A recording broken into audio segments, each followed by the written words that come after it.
Great. Hi, Tom. Thanks so much for joining me today to talk about the retreat that you're going to be instructing coming up this fall. So as everyone knows, I'm Bobie Taffe, and I run an organization called MITP or MITP Jamaica, and we promote Caribbean arts and culture. And it was founded about 4 years ago, and we've had an opportunity to tour several communities in Jamaica, showcasing film by or about the Caribbean. So right now, this is the third launch of the Writers Retreat. We have Black Alice's Dub Poetry Workshop, Rhythm and Rigor, coming up at the end of August. And we are relaunching Tom's Transformational Storytelling Retreat. And that's coming up in the fall, in September and October of 2021. We've had some, issues due to COVID, as is everybody, but we're trying to make the best of it. Also, just wanted to let you know that the retreat is also available online. If you're not able to travel and participate with us in real life IRL. So I'm going to take this moment to introduce Tom. So Tom, how are you? Doing well. Good to see you, Bobie. It's good to see you too. It's good to see you too. And I just wanted to give you an opportunity to talk about yourself and the work that you do. Well, I think that to kind of start with what was really the catalyst for working on stories that are transformational, meaning stories that are both entertaining and meaningful. As I was planning to go to medical school, and I started seeing these movies that came out all, in a row, like everything from Midnight Cowboy to The Godfather films, to One Flew Over the Cuckoo's Nest. And I was having this experience when I was watching these movies where I literally went into an altered state, a lucid altered state, after watching the films. And there was just something about that experience that I wanted to be involved in, but I didn't really know how that was going to happen. And I was fortunate to go to UCLA Film School. And when I graduated from film school, I had success with my screenplays that were selling, but they weren't made into films. And I kind of bottomed out, and I was working as a bartender and a bellman and doing all these kind of odd jobs. And somehow, because in retrospect, there always seems to be a sense of destiny, I was able to meet the mythologist Joseph Campbell. And in meeting Joseph Campbell, his most famous book, which is called The Hero with a Thousand Faces, I started to realize that there was a deeper infrastructure to these stories that actually could be healing and transformational, that Joseph Campbell was exploring in this book and many books, and in the lectures he was talking about the universal or archetypal elements of storytelling. So I've been really studying that and practicing it for several decades now, and coming to an understanding of how to structure out a story and orchestrate the characters in a way that the audience is not only entertained, but they go through a transformation, which means they start to kind of perceive certain thematic issues in a different way. It kind of changes the way the audience has been seeing different issues that may be in their life or in their society. Nice. And so how does that translate then in the projects that you've had the opportunity to work on? Well, I think one of the main things is that there is an understanding that stories are not just the screenplay or what you see on the screen, that stories are like, there's like an ecology to stories that involves the journey you go on when you write them, the journey or the character arcs of the characters in the film, and then the emotional experience the audience has while they're watching it. So after working on hundreds of projects over the years, it really became more and more clear that the structure of a transformational story is not based on the content, it's based on the order that the audience is learning and feeling things. And so whether it's a documentary film or a fiction film, at some point I always kind of become the audience and I go on the journey the audience is going on, because in the end, that's how you entertain the audience. And that's how it's not about teaching them morals or lessons. It's really about allowing them to see issues in a different way and bringing some more clarity or resolution into seeing things more clearly. Nice. So that's tapping into the zeitgeist now with the term conscious creation. So are you familiar with conscious creation, the process and the ideology? And then if so, is that something you integrate into your work? And then how would participants be able to learn from that and learn how to be able to create consciously through your workshop? Well, I would say that because the storyteller and the characters in the story and the audience are all together in this kind of ecology, the story kind of ecology, it means that in order to write stories that in a sense are going to wake people up, that the writer also has to be open to waking up themselves. And that doesn't necessarily mean any kind of ideology or any kind of long and involved program to get to this point. What it boils down to, Bobie, is that to write these kind of stories, we have to be willing to surrender to the mystery of the creative process. We need to be fully trusting that we can just be with the unknown or the uncertainty while we're writing, and write from that place versus trying to follow some kind of guideline or paint by numbers kind of formula approach. So it's really about the awareness of the writers while they're writing. And of course, it usually just always boils down to feeling your feet on the floor and breathing from your belly. Nice, nice. So how does that tap into or support cause-based content? So they're more conscious and aware of themselves through the process, and it's more a holistic approach to writing narrative. Yes. But writing a narrative that serves a purpose or a cause, like how does the conscious creation then support that? Well, I think that, one of the challenges, and especially when, we'll be working in groups in the workshops, people will have their own projects, but in the first couple of workshops, it'll be a kind of a group process that happens. And when you kind of work in a group and create a very supportive environment, that of course makes it more, it opens up writers to kind of explore more of their unconscious and of their imagination. Mm-hmm. The main thing I would say is that a lot of writers have a cause, in the grandiose sense, they want to save the world, but they may have a specific cause. And what tends to happen is that these stories can become problem-based. And in taking this group approach, because whether you're writing a television series or individuals that are writing films, it's still a kind of writer's room approach to your kind of project, that you really have to be willing to create a vision where you're not just presenting a problem, but you're presenting different sides that could create a kind of solution. So going back to the idea of mythology and storytelling that Joseph Campbell and many others have spoken about, in a sense, when you're writing a story that's going to be entertaining and informative, addressing a very specific problem in the society, like homelessness or a problem like this, it's a kind of vision quest. Because what can happen a lot of times with cause-based documentaries and feature films is that the writer has an opinion and they try to force that opinion on the audience. And so it's really kind of key when you orchestrate your characters and you're dealing with a cause that you have to be able to show all sides of it. And what tends to happen is that let's say the CEO of the pharmaceutical company that is selling, toxic drugs to developing nations or something like that, they tend to get kind of demonized and one-dimensional.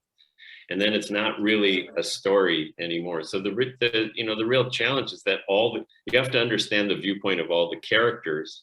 And part of in your writing experience is that you're on a vision. It's really a vision quest to go to the heart of the story and be able to kind of present different sides of the story so the audience can see things more clearly at the end.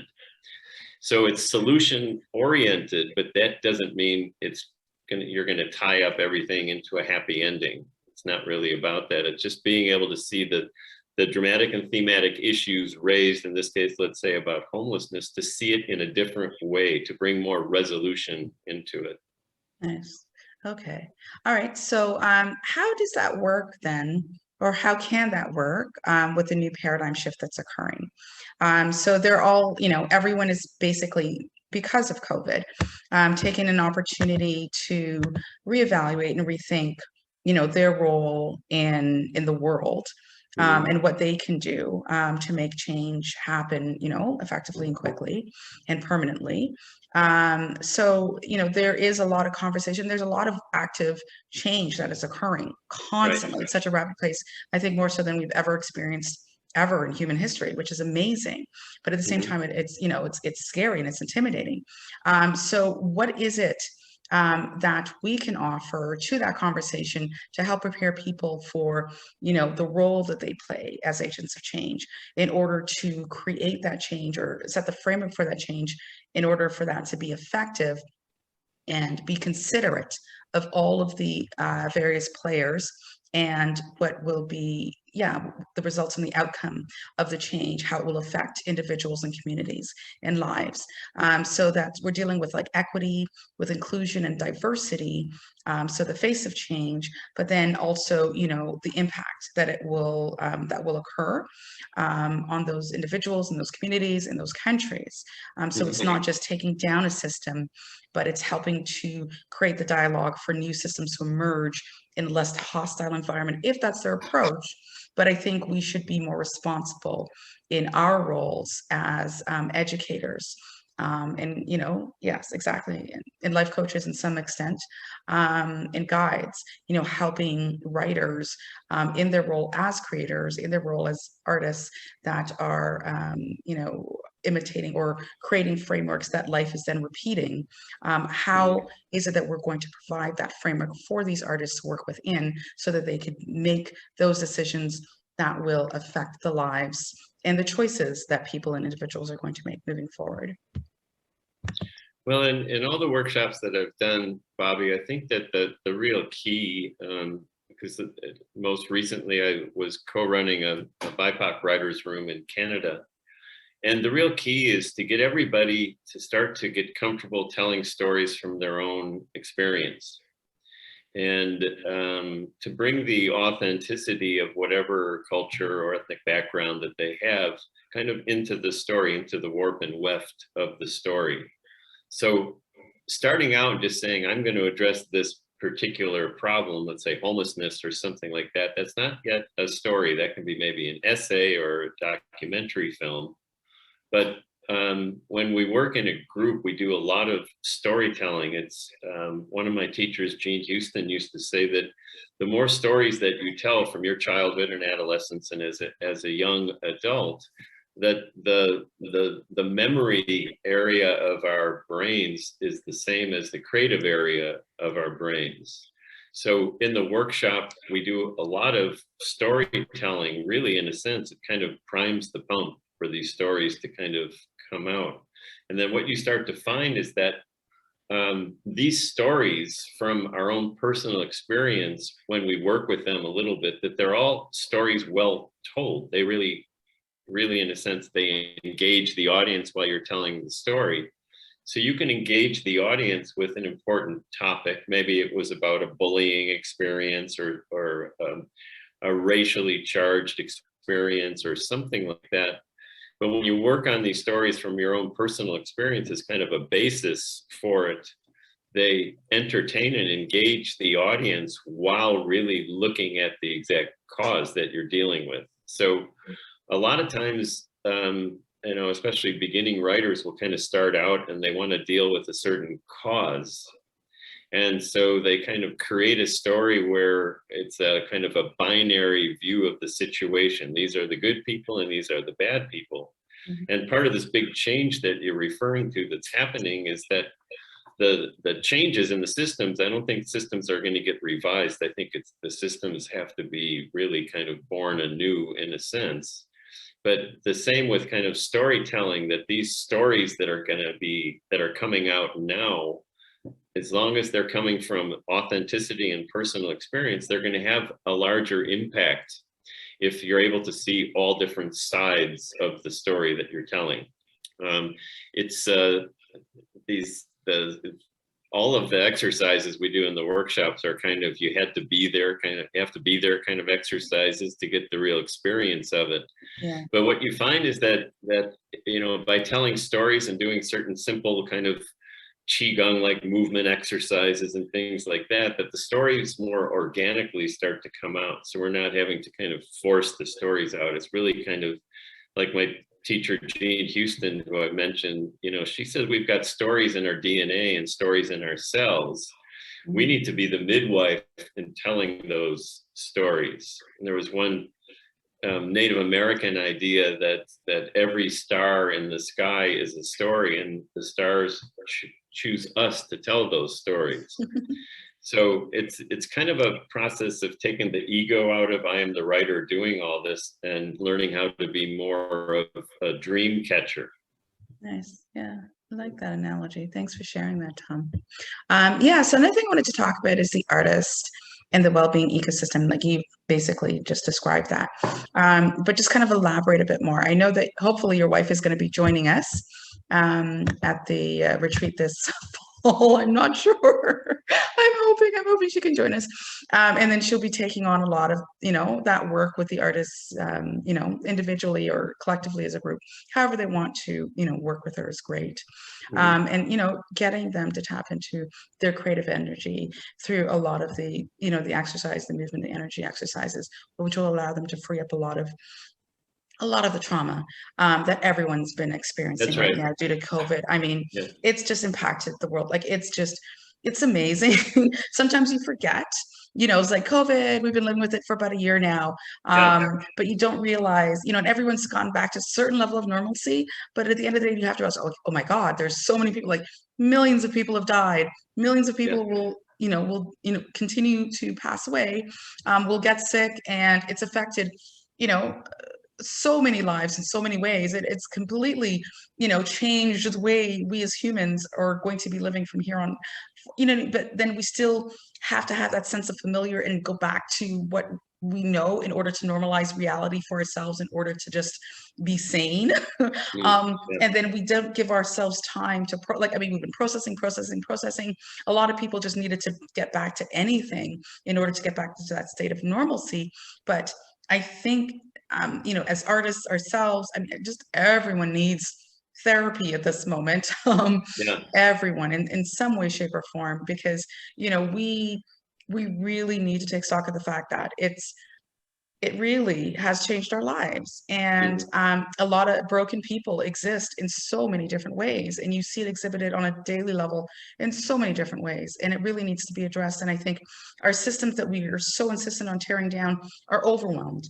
They don't know what to do. They want to help everybody as much as they can, but there's only so much they can do. And we collectively as humans have to come together and say, okay, we need change. We're going to have this change, but we really need to work on ourselves as individuals and do that as best as we can, and then look to each other to help provide the support system that we need. Now, as a organization, a collective of artists that are working together to provide this education and training, we're looking at the needs of the individual, of the artist. And the artist ecosystem is something that has been there in the zeitgeist and has existed for a long time. How are we going to then channel all of this into the ecosystem that exists, or creating a new one that individuals and participants and artists themselves can benefit from? If they aren't able to come to the retreat physically, in real life IRL, how can we then provide them with that experience and the healing that they need in order to create from a place of wellness and health, in order to provide entertainment or education a lot of the times, because content does educate. Civilized, like it educates people to create a new lens in which they can see and experience reality for themselves, that removes them from whatever their current situation is, so that they can dream, they can actualize and become whatever it is that they need for themselves in order to exist you know, in this world, in this reality. So what can we provide them with so that they can get more from the experience if they are fortunate enough to attend, or if they're not able to attend? Like, how can we provide them with the healing that they need in order for them to achieve what we need from them in order to exist in this new world? Yeah. Well, the approach I've been really exploring in probably the last 10 years right now is called the heroine's journey, which is different from Joseph Campbell's hero's journey. And the heroine's journey is the approach that I use in a lot of films to kind of shape the films, but it also has to do with the creative process. And the heroine's journey is really about when you get to a point where nothing in the outer material world seems to be working, no matter how hard you try, whether you're successful or not, that you get to a certain point where you just feel kind of lost, confused, and not knowing how to move forward. And I think a lot of us are in that stage now, not just because of COVID, but because the old political systems, for example, don't really work, don't really kind of function. And so what we simulate in the workshops based on the heroine's journey is that that initially it's really a search to find your own authentic voice as a storyteller. And in that search to find your own authentic voice, because through, whether it is through racism, whether it is through sexual trauma, there's all kinds of ways that we get wounded, that those wounds kind of, in a sense, in order to survive, we go into a survival mode, we kind of close down, and it's really hard to write from a very constricted place like that. So unlike the hero's journey, where it's like the individual facing their shadow, what happens in the heroine's journey is that you really go through this vision quest ritual as a group. And there's a change of perception, not just of how you perceive the world, but how you perceive your stories, that it's not just about looking from the ego point of view and looking out at the world. We start to shift from the me to the we. And very specifically, what it has to do with, it's a shift of identity from who we think we are to what we hold between ourselves and other people. In this case, it'll be what we're holding between ourselves and other people in the group. So it's a dynamic change of perception, a dynamic change of how we perceive and respond to the world, or how we're perceiving and responding to our stories. So it's a complex topic, but I would just say this, that the healing energy is the energy of compassion. And it's finding compassion for others and finding compassion for ourselves. And so, like in great Shakespearean dramas, none of the characters are really judged. They just are. They are who they are. They may be very dark characters, but Shakespeare's not saying you need to hate this person and love this person. Mm-hmm. It's really kind of like, oh, this is kind of who each one of these characters are. So the more you can create three-dimensional, realistic characters in a web of characters and kind of understand the why of what they're doing, then this whole approach is something that actually is going to bring compassion and understanding through the story to the audience. And now it's actually been proven scientifically that if the audience experiences a story that is filled with compassion and empathy, that they are going to be more compassionate in their own lives when they leave the movie theater or after they watch from their homes, wherever they are. Okay. All right. So with that in mind, what is it that writers need in order to take the retreat and to have this opportunity to work with you? So what we're looking at is the transformational storytelling retreat part 1. And it's an opportunity for, well, I'll let you discuss it. Yeah, well, I would say in part 1, it's really about writers just getting started with their stories. And so they may have like a 3 to 5 page treatment or something like that, mm-hmm. where we kind of look at that, we structure it out, we get them ready to write the first draft, or maybe they've written a rough draft and get them ready to write the second draft. So it's helping them find the right structure to tell the story. again, to reach the audience, based on what the audience is learning and what the audience is feeling during the course of the story. So that's really like creating a very clear vision of what your film story is going to be. And maybe it's a story for a novel, we can work with novelists and screenwriters. The second workshop that we'll do is for writers that already have that first or second draft, and they want to create that vision to kind of take them all the way to finishing the screenplay in the way that it has both creative and commercial potential. So the first workshop is for, it may be beginning writers or maybe somebody that's just beginning a new project. The next one, there may be some people from the first one that will take the second one, but the next one is when you already have a substantial draft of the screenplay and you want to, in a sense, get to the finish line. You want to get to the final draft and polish of it.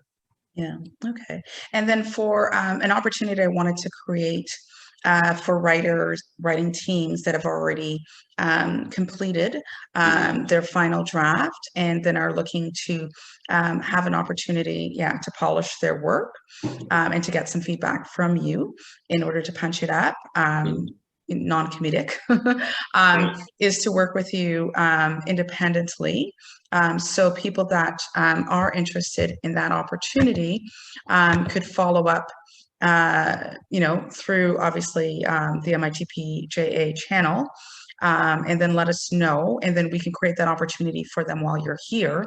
Then they can fly down, and we could have them in a villa with you, for 3 or 4 days just to review and to have the opportunity to meet with the local community and in regards to producing content here.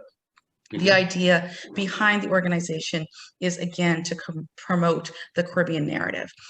For writers that are working on projects that do not have a Caribbean writer attached to it, and the content itself is non-Caribbean, we are opening this opportunity for people to come and still take these workshops with you here, because it is still supporting the Caribbean economy at that point.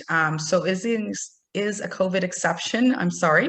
I'm not saying I'm sorry that it's being made as a COVID exception, but the whole impetus of the organization was, again, to promote Caribbean arts and culture. But I know there's a need for this type of programming and training, and making that available to anybody who would like to come and to meet with you and to take these workshops. I know you do offer these workshops globally around the world.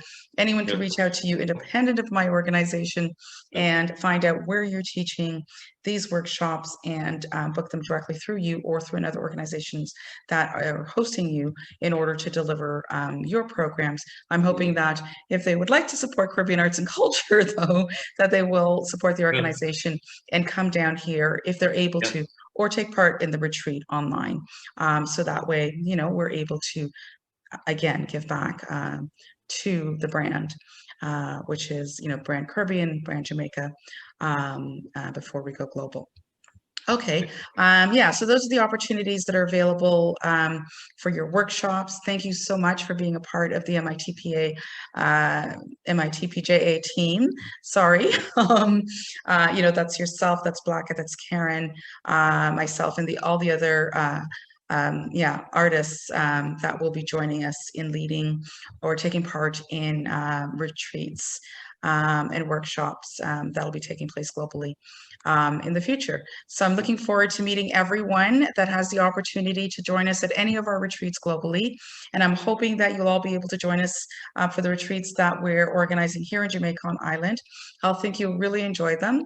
And I know Tom is exactly an amazingly talented screenwriter and story editor. And I look forward to being a part of that experience with everyone here in Jamaica. And if I'm not here, it's not because I don't want to be, but you're going to be in good hands with Tom, and he's going to take great care of you. And hopefully his wife is going to be able to join us and the rest of the MITP JA team.